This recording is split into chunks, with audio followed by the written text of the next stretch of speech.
La première étape, c'est le décapage. Et nous avons donc réalisé le décapage sur une surface de 1000 m². Le plan, une fois que les vestiges ont été dégagés, a révélé un ensemble de structures. Je vais vous en présenter quelques-unes caractéristiques. Et je vous donne les informations, bien sûr, sous réserve des analyses complètes qui sont en cours. Donc sur les 1000 mètres, si on suit les couleurs, les vestiges les plus anciens sont verts. Ce sont des fosses qui sont creusées directement dans la roche et elles sont probablement d'époque augustéenne. Sur ces vestiges verts se trouve ce grand dépôt noir dont je reparlerai dans quelques instants. Puis par-dessus se construit ce que vous voyez en jaune, il y a plusieurs états, ça sera un ensemble, un établissement composé de ce bâtiment central avec une pièce chauffée. On va dire pour résumer que ça peut être des mini-thermes, avec ici d'autres bâtiments, donc ça forme une sorte de S, et au bout d'autres éléments perçus. Juste perçus parce que nous sommes à la limite de la parcelle. Alors, vous dites pourquoi on n'est pas allé jusqu'au bout de la parcelle? C'est simplement pour des raisons de sécurité. D'abord parce qu'il y a un mur et qu'on peut ainsi fragiliser les fondations. Et ensuite, il faut laisser une bande de sécurité de roulement tout autour pour tout ce qui est aspect évacuation des déblais, positionnement. Par-dessus cet ensemble, on va voir apparaître,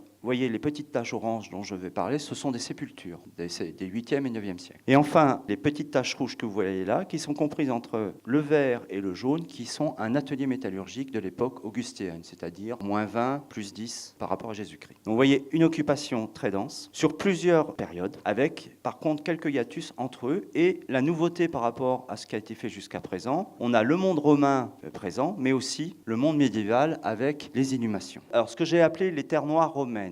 Ici, vous avez la brèche directement. Ici, vous voyez des structures qui sont creusées dedans. Elles ont un comblement qui est du même type que ce gros dépôt noir que vous voyez au fond des sondages, qui est sur l'ensemble de la fouille. Nous sommes donc là avant les thermes, bien avant, vers 0, on va dire. Le terrain a été complètement déblayé. On a nettoyé jusqu'à la roche et on a réinstallé la terre avec du charbon dedans. C'est une technique qui est préconisée par les constructeurs romains afin d'assainir le terrain. Et d'ailleurs, on a pu le voir au cours de la fouille parce que la brèche dans cet endroit est très faillée, et lorsqu'il pleut, il y a une résurgence de l'eau qui apparaît, elle stagne un peu. Donc il y a un petit problème d'assainissement du terrain dans ce secteur, qu'ils ont réglé en nettoyant tout et en réinstallant la terre avec de la céramique et du charbon dedans. On va analyser la céramique entre le sommet et la base pour montrer que c'est bien, non pas un dépôt successif, mais un dépôt d'un seul tenant. Je vais faire des dosages de phosphate au laboratoire à Montpellier pour vérifier qu'on n'a pas affaire à un sol avec des fumures, parce que quand il y a beaucoup de fumures, il reste des phosphates. Et je vais aussi étudier les charbons de bois dedans et regarder si on n'a pas des rejets de crémation, parce que parfois ce grand type de dépôt sur un site peut être lié à une nécropole gallo-romaine, où à cette époque, on ne fait pas l'inhumation, mais la crémation des corps. Et on nettoie la zone de crémation en allant jeter les restes des bûchers autour, ce qui peut provoquer une grande zone noirâtre.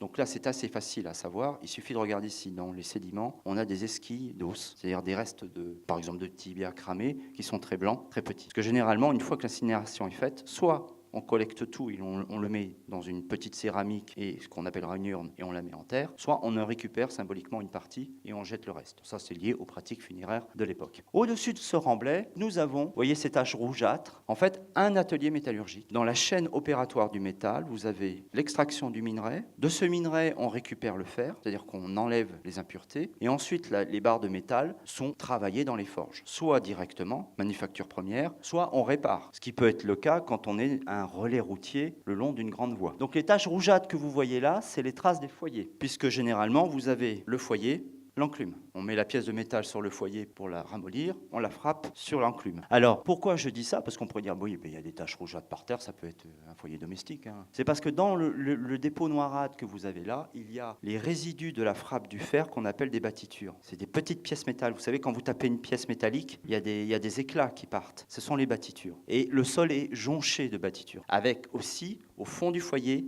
les scories, c'est-à-dire les saletés du fer qui sont au fond. On a fait un quadrillage, on a découpé en petits carrés, on a récupéré un peu de terre dans chaque carré et on va doser la quantité de petits éléments, les battitures de fer qu'il y a dedans. Et en fonction des concentrations, on va savoir exactement où se trouvaient les forges. C'est-à-dire que là où il y aura les forges, il y aura les concentrations les plus fortes. Ça va permettre, en l'absence des objets, de savoir les zones sur lesquelles ils travaillaient. On sait qu'il y a au moins 2 états dans cette forge, parce qu'il y a une zone qui est au-dessus d'une autre, c'est-à-dire une zone de foyer se trouve au-dessus d'une autre. Donc ce n'est pas un atelier temporaire ou un atelier domestique, c'est véritablement un artisan qui était ici, par le nombre de fonctionnements qu'il y a eu. Parce que vous pouvez avoir, comme pour les potiers, des fours locaux, c'est-à-dire que les agronomes latins préconisent l'autarcie d'une villa. Donc vous pouvez avoir un four de potier, ça ne veut pas dire qu'il y a un artisan ici, simplement on fait de la poterie pour des usages de la villa. C'est pareil pour les forges. Or là, la quantité et les caractéristiques font qu'il ne s'agit probablement pas d'un atelier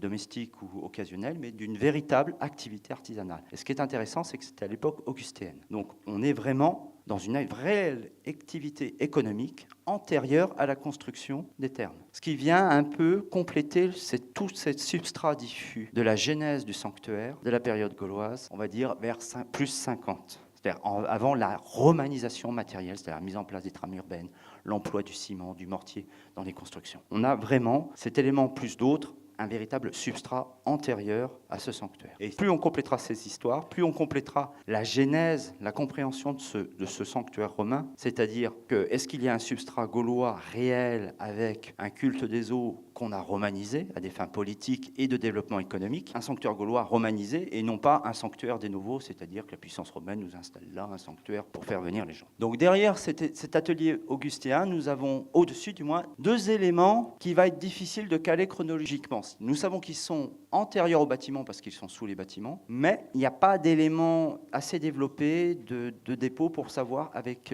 quoi ils sont liés. Alors cette zone de cailloux est intéressante parce que c'est en fait une voie. Une voie romaine passe au bout de la parcelle, on va dire le long de la rue qui mène sur la place de l'église. Plus on complétera le chemin, la tramviaire, plus on comprendra comment se sont développés les quartiers romains qui se développent avec des formes de carrés d'insula. De l'autre côté du site, nous avons ces dalles extraordinaires, rectangulaires, avec une petite conduite dedans. Alors pour les fans des latrines des thermes de Chassenon, je vous rappelle que c'est le même type de dalle qu'il y avait au bord des toilettes. Je ne sais pas si vous vous souvenez, où on faisait passer l'eau avec la petite éponge. Bon, vous avez deviné pourquoi. Voilà, et ben c'est le même type. Mais elles sont monumentales, elles ne sont pas liées aux murs qui sont ici, aux murs qui sont autour. Donc il y a très certainement un ensemble monumental ou un élément monumental dans ce secteur, c'est-à-dire à l'angle de la maison qui est à côté, mais on ne peut pas pour l'instant le rattacher à autre chose. Ils doivent se situer au 1er siècle après Jésus-Christ, c'est-à-dire avant la maison, le complexe qui va être construit. Alors vous avez là l'élément le plus intéressant, non fouillé, au centre, qui est ce qu'on appelle un triclinium. Probablement un triclinium parce qu'il n'y a pas d'évacuation des eaux. Il y avait deux hypothèses. Soit on avait une sorte de therme privé, ce qu'on appelle des balnéaires quand ils sont dans une villa,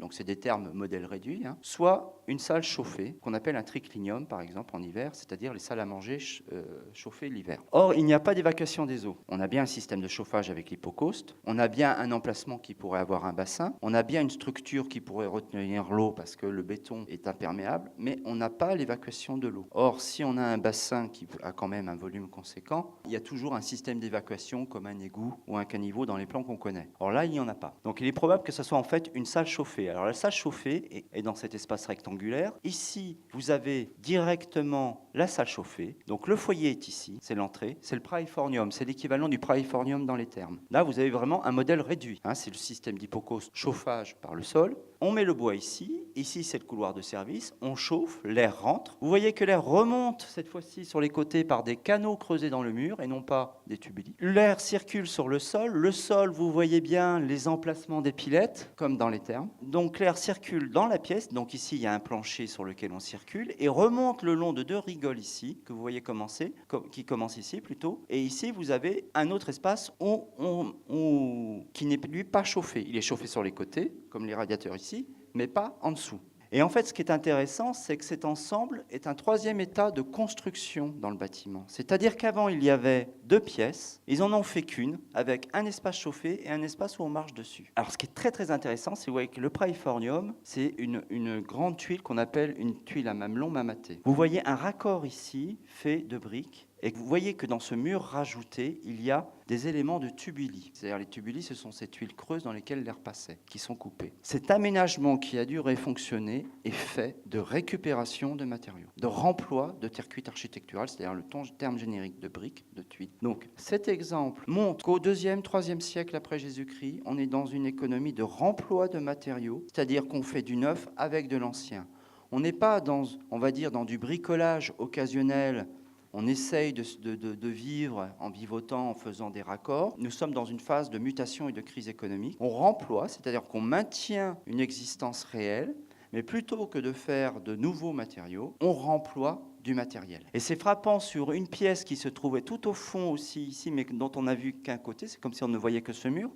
Elle était doublée de murs de tegula dont on avait raboté les bordures et on n'avait gardé que les plans. Alors, ça met en place plusieurs éléments du puzzle. C'est-à-dire que très souvent, on trouve les tuiles sans les bords. On se dit, bon, ils ont été abîmés. Non, ça peut être une tuile de remploi. C'est-à-dire qu'on a récupéré le plateau et on l'a limé pour ne pas garder les bords qui posent problème pour l'empilement. Donc vraiment, là, on est dans une économie de remploi réel, dans un but de durée et non pas instantané, qui peut faire écho à ce qu'on a fait dans les thermes au IIe siècle, dans les derniers développements, c'est-à-dire les latrines quand on transforme cette pièce en toilette. Donc ça, c'est vraiment un éclairage très important, très nouveau, avec une histoire parallèle entre le civil, c'est-à-dire le caractère privatif, et le public. En complément, donc, vous voyez de plus près le conduit qui fait remonter l'air dans l'angle. Vous voyez bien, là, il y a un premier mur et ici un deuxième mur, un plaquage. Le mortier rose, qui est un mortier hydraulique. On lui rajoute justement de la terre cuite, des tuiles concassées, qui le rend imperméable. Et là, vous voyez des carrés qui sont en fait des tubuli, des éléments de tubuli. On les voit très bien, quand on les retourne, elles sont peignées pour mieux adhérer au sol, elles sont plus fines qu'une tegula. Là, vous voyez un écorché de la construction, bon classique, hein, moellon en brèche, mortier jaune.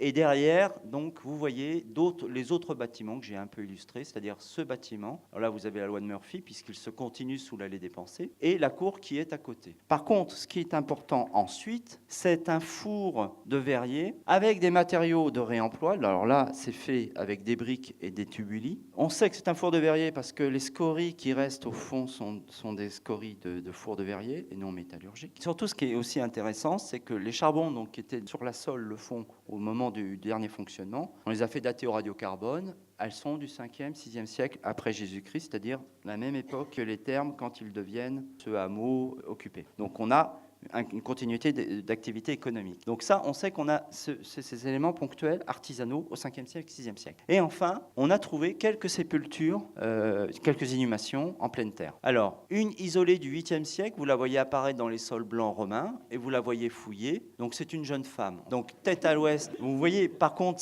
la qualité de la conservation de ces eaux en terrain acide. Alors, l'hypothèse que nous avançons, c'est que comme il y a beaucoup de mortiers de chaux sur le site, en particulier les sols et autres, ça a neutralisé l'acidité. Donc ça a évité aux os d'être rongés, qui explique pourquoi ils sont très très bien conservés. Donc là, tête à l'ouest, pied à l'est, sans doute dans un linceul parce que vous voyez le corps encore en position. Et à l'autre bout, on avait un groupe de 3 sépultures, une jeune femme, un homme et un adolescent. L'adolescent était lui par contre non pas sur le dos mais sur le ventre. Donc là, vous voyez l'autre femme. Donc vous voyez qu'ils ont creusé la tombe entre 2 murs romains. Ils ont recouvert de tegulés.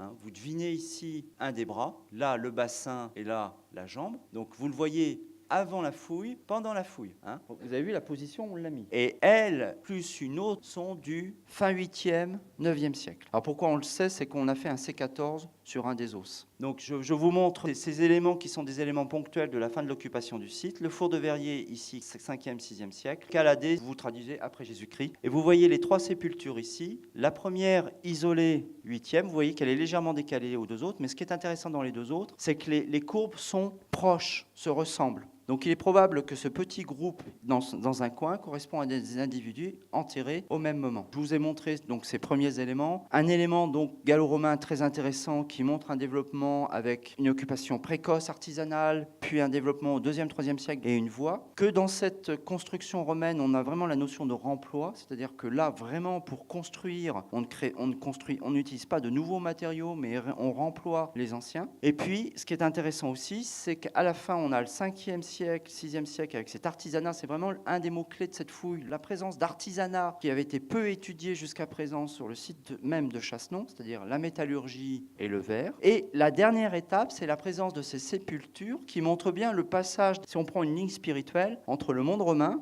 celui de l'activité économique liée au sanctuaire au dieu romain, au monde chrétien, avec la mise en place de la nécropole et des églises, décalées par rapport au sanctuaire, sur cette ligne un peu, en limite de cette ligne, sur laquelle nous sommes aussi. Cette fouille, à la fois dans l'aspect artisanal romain et dans la connaissance des nécropoles chrétiennes, a apporté des éléments vraiment, je ne veux pas dire importants, mais intéressants, des clés de compréhension dans cette transition entre les deux périodes, qui montrent quand même qu'on n'est pas dans un schéma type développement premier, abandon 2e siècle après Jésus-Christ, il n'y a plus rien, un jardin jusqu'à aujourd'hui. On est vraiment dans des prises et des déprises dans ce secteur qui sont liées, entre autres, au démarrage à l'activité économique et à la fin aux aspects liés à la religion, au christianisme.